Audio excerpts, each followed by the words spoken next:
What the pandemic and the lockdown has done, it just accelerated e-commerce, fintech, blockchain, and so much more that could be built on top of the internet. Use this time to learn. Instead of complaining for things that you can't control, why not focus on the things that you can control? Why not focus on the things of you making yourself better? Why not just focus on things that will propel you and take you to the next level?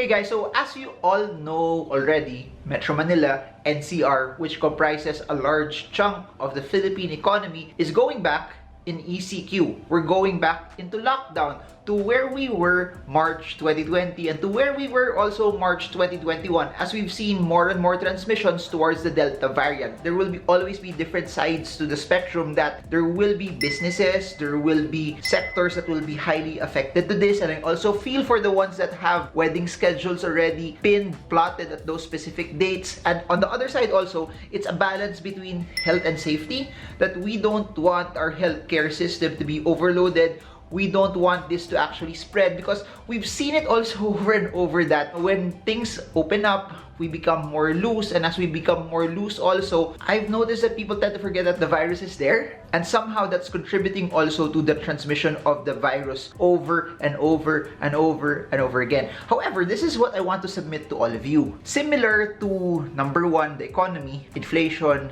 interest rates, and all of the things that are in the macro, the pandemic, the lockdown, these are things that we can't control. These are things that no matter how much we say as normal entrepreneurs and investors, we can't control it.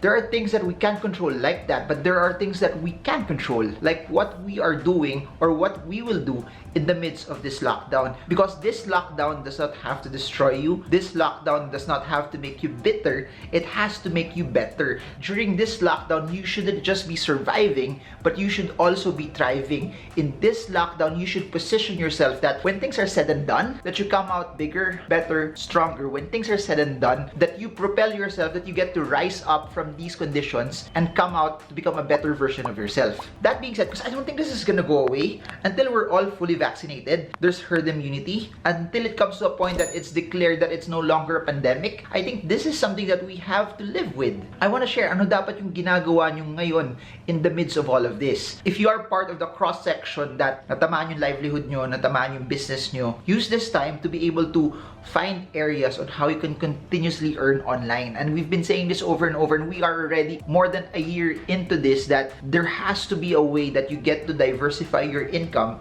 in a way that, okay, portions of it are part of what I used to be before, what my life used to be prior to the pandemic. The way you earn should be there. However, you already need to diversify, thinking that, what if it doesn't go back? Or what if it takes a year more from where we are right now? What if it takes 2 years more? You have to make yourself resilient, that you find ways to earn. And you might say, paano yan? That's nice to say, but that's hard to do. I'll say this, there are opportunities right now where you could actually earn by spending a lot of time and effort and working harder to be able to earn online. And a lot of people are going to the play to earn sphere, which is NFT gaming, which if you notice it, people have been talking about, okay, it's very, very expensive to be able to invest in those NFTs, to be able to buy tokens, but you can also be a scholar. You can find people who have the funds, who don't want to play or don't have the time to play, or they have extra and then they want to leverage themselves. You can find people who have the money, who want to invest, who also play but want to leverage, and they can't play every single game. That's why the scholarship programs are very, very interesting,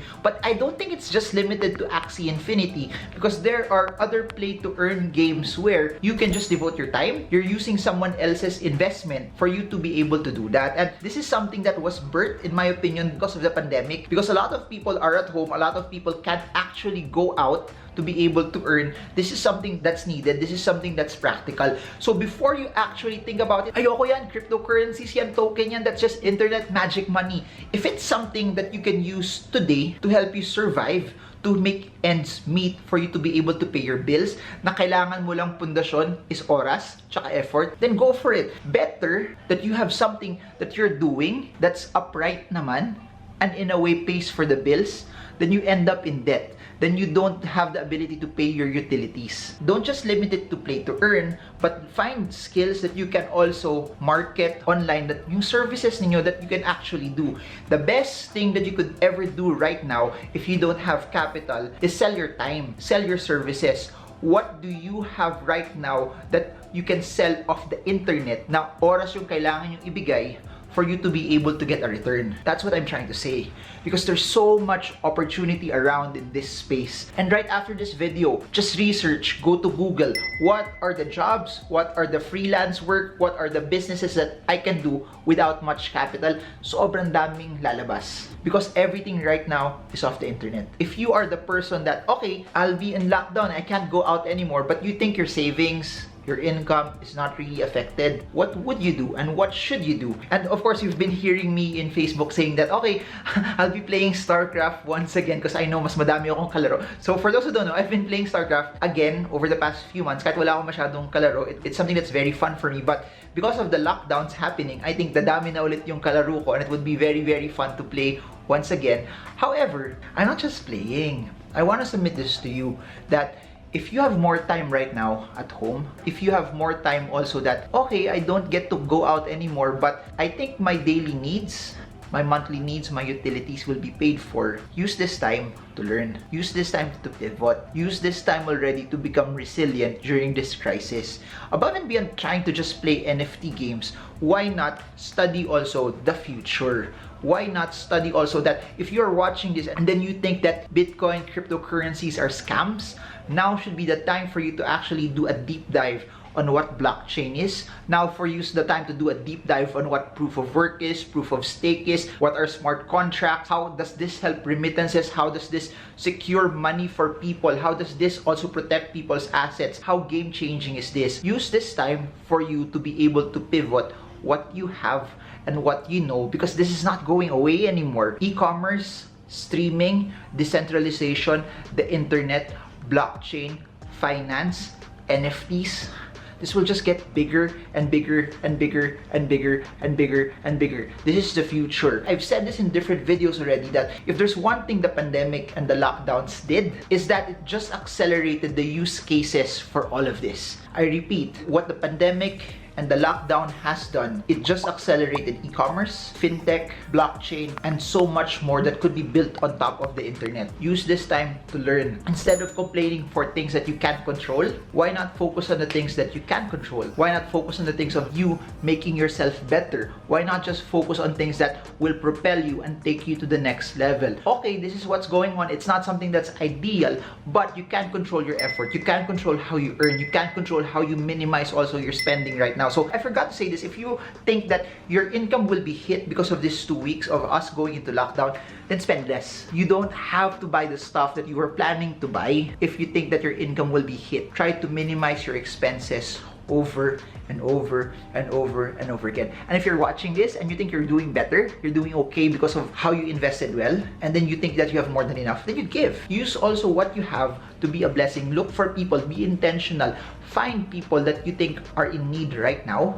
and because of your extra, be a blessing to them. Because of what you earn, sow to them, bless them. The best form of investing is putting in your money in the lives of people that can never pay you back, that can never help you back. You are investing in them, that you want your money to last longer than you. Put it and sow it in the lives of other people, because the more you give, the more you get to receive it. So use this time, if your income is hit, to find ways on how you can earn more that's highly connected off the internet. But in the same way, if your income is not hit, use this time to learn.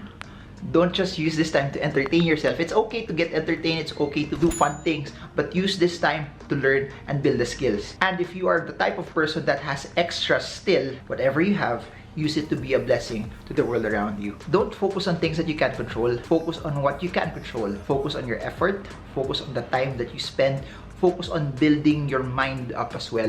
Don't focus on the negative things, because the more you focus on what's negative, the more you will also do negative things. What you spend the most time on, you amplify. What you spend the most time on, you magnify. What you feed lives. What you starve dies. So just focus on the things that you know are intact with your call, intact with where you want to go, intact with what your mission is also in terms of your business, your investments, and your career. You double down on that, you focus on that. Spend a lot of time doing things that will take you forward, not backward. Because everyone wants to stay where they are. The ones that make it, the ones that do well.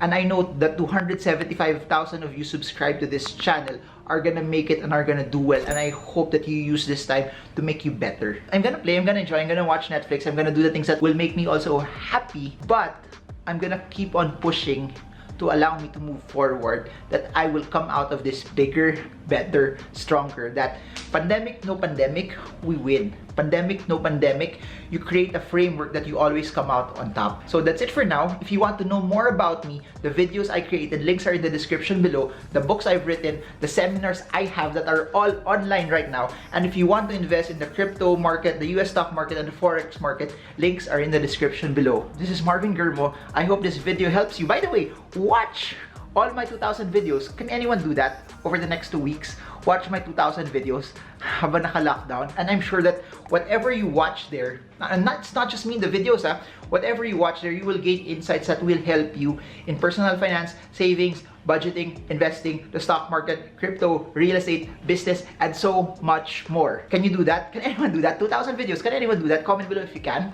If you do, like, share, subscribe, comment below. And I hope this video helps you trade well, trade strong, trade smart. See you all again soon, guys, and God bless you all.